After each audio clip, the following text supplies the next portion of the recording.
Isa sa mga makakalaban ng Gilas Pilipinas sa OQT ay ang Georgia. Pero every time na makakapanood ako ng video tungkol sa mga makakamatchup ng Gilas, never ako nakarinig ng proper takeaway sa totoong pinaka-game-changing player sa team na to. And that's Goga Bitadze. Si Goga sa World Cup, he mostly came off the bench, pero yung minutes pang starter pa rin. In 5 games, he averaged 13.6 points, 7.8 rebounds, 1.6 assists, 1.6 steals, and 1 block per game. Grabe yung statline, kompletong-kompleto.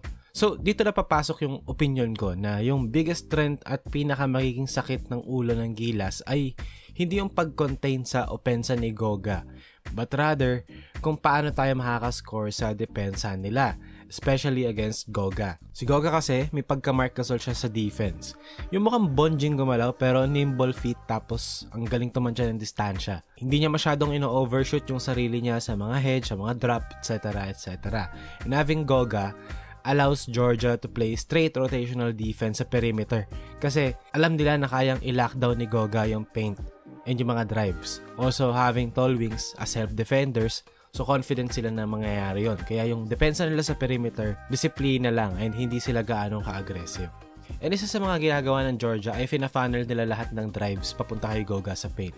As we can see here, dribble handoff, dribble penetration, so open ngayon yung paint. Now, as we can see here, the drive, dumating yung help defense. Okay? So, ito ngayon, pupunta siya rito, magro-rotate. And you can see Goga here, tumatambay sa may paint, nag-aabang ng mga the drive at ng mga titira. Kick out sa corner, extra pass sa wing. Now, ngayon, dumrive.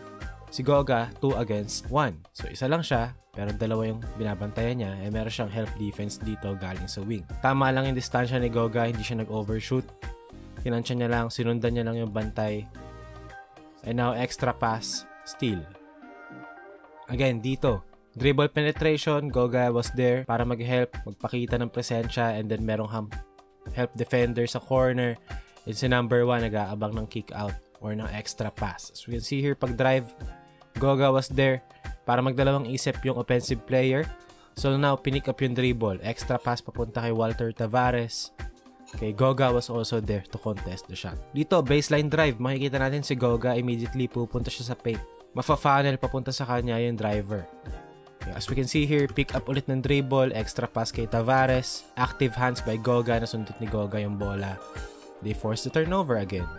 Yun yung mga play kasi nakakala mo may chance ka kasi nakakuha ng dribble penetration. Pero in reality, yung depensa talaga ng Georgia, fina-funnel nila papunta ron sa shot blocker, yung mga drives. Parang yung Indiana Pacers noon kay Roy Hibbert. Akala mo may dribble penetration ka na pero pinapapunta ka lang talaga kay Roy Hibbert sa ilalim. As we can see here, baseline drive ulit. Goga was there, ready to block the shot. Okay?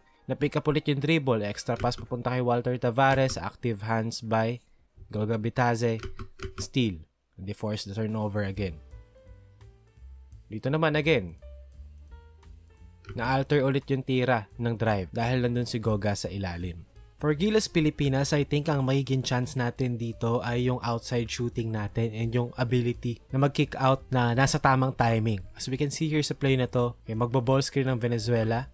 Okay, si Goga Bitadze naka-show ng konti. So, medyo at the level siya. So, ngayon ang gagawin ng depensa ng Georgia dito is magpapadala sila ng help defense dito and make this guy come here para ma-split niya yung gap between two Venezuela players. So, yun yung classic rotation sa pick and roll kapag yung big man mo either nag-hedge or nag-drop. Makikita natin si Goga, okay, medyo mawawala sa position kasi merong linya ngayon to right to the basket. And si Goga, nagre-recover pa lang. So, ito, mag-help siya rito and this guy will split two offensive players. So, yun yung rotation doon. So, you can see here, nag-rotate. Ngayon, merong open corner. Split second lang siya na available. Kasi ito, nakita niya rin, mag-rotate siya dito sa corner. So, ngayon, para sa Gilas Pilipinas, magiging mahalaga na after ng pick and roll or ng paint penetration, na makuha nila yung tamang timing kung kailan dapat ipasa kaagad yung bola sa shooters na available. Kasi rito nakita natin yung help defense nakadating na and hindi pa rin nabibigay nito dito yung bola. So ngayon yung defender ng Georgia dito sa wing, may time ngayon siya para isplitin yung gap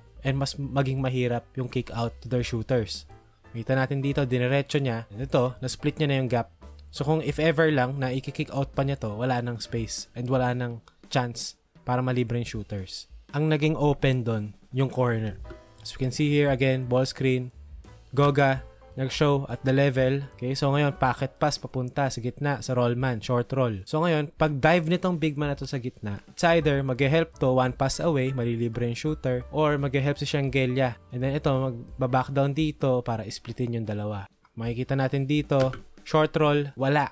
Hindi shooter, hindi threat. Walang open. Tama yung intention niya na pagkasalo niya sa short roll, hanap kagad ng libre kasi magro-rotate yung defense. Pero hindi pa ganun nag-rotate so walang na libre. So nag-flow sila sa empty side, 2-man game. Hinandoff, Goga, tama yung drop niya. Hindi sobrang baba, hindi sobrang taas. Dare them to shoot, di ba? Hayaan mo silang tumira ng mid-range. So ito, after ng dribble handoff dito, it's either mag-go under yung Georgia or mag-go over. Susundan niya. So ngayon, kung ganun, ito, mag-help to dito para ma-prevent yung drive sa middle or si Goga, kailangan niyang umangat pa dito para kahit na late yung kakampi niya dahil nag-go over sa handoff, may time para si Shangelia makapunta rito sa ilalim at makapag-help just in case na may dribble penetration. Pero kung makikita natin, na-stuck sa screen, nag-go under yung defender ng Georgia. And now, merong open 3 yung player ng Venezuela. So for Gilas Pilipinas ulit, again, ito yung mga tira na kailangan nating ma-shoot para makapalag si Georgia.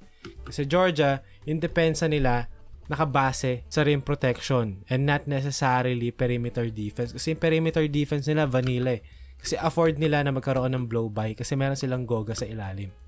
Again, dito, spread ball screen, nakadrop si Goga at the level, bigla siya nag-hedge. So ngayon, kailangan ni Mamu na pumunta rito sa ilalim para mag-help. Then siya, pupunta siya rito sa baba para isplitin yung dalawang shooters.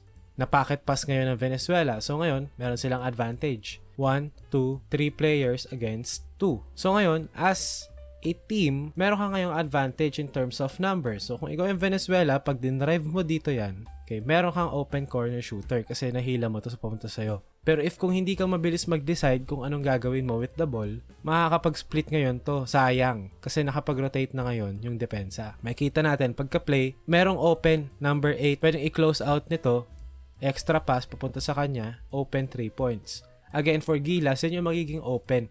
Magiging critical dito kung gaano tayong kabilis maghanap ng open pass after ng short roll or after ng paint penetration. Kasi dito, pagkasalo niya dun sa bola, around dito, dapat alam mo na yun kung saan ka, kung ano yung gagawin mo. Papasa mo na ba agad sa kanya para may extra pass papunta doon? Or, magte-take ka ng one dribble, sabay pasa dito. So, dapat mabilis yung thinking natin pag nakalaban natin yung Georgia. Kasi talagang dinidare nila na gumawa ka ng play downhill and bigay sa shooters. Kasi ang Georgia, okay lang sa kanila yon na magkaroon ng blow by kasi kaya nilang iprotekta yung ring. Ang magiging tanong na lang, di ba, kung makakapag-take advantage ka ba sa mga defensive rotations nila? As we can see here again, blow by, paint touch, meron kang shooter sa corner, libre. So meron ka lang split second para gawin yon. Makikita natin, pe-play natin. Boom! After nun, wala na kasi naka-recover na. To, tatakbo na siya doon sa tao niya. Nakapag-rotate na yung Georgia. Wala na yung window to score. Kailangan yung Gilas maging mabilis sa mga ganong klase ng play. So for Gilas, magiging importante na makakonvert sila sa tres. Kasi even though malakas ang Georgia defensively, may butas yung depensa nila against quick ball movement and side-to-side passes. Isama mo pa na ang Georgia nung World Cup, 28.9% lang sa tres, with 6.6 makes a game. So if ang Gilas makakonvert ng at least 10, then you're already looking at a close game. And confident naman ako ang Gilas na mahahanap nila yung mga butas sa depensa ng Georgia kasi even nung unang window nakikita na natin yung mga crisp passes ng Gilas Pilipinas. Pero ang hindi pa natin nakikita yung 3-point shooting nila. So hopefully ma-figure out nila kung paano yun.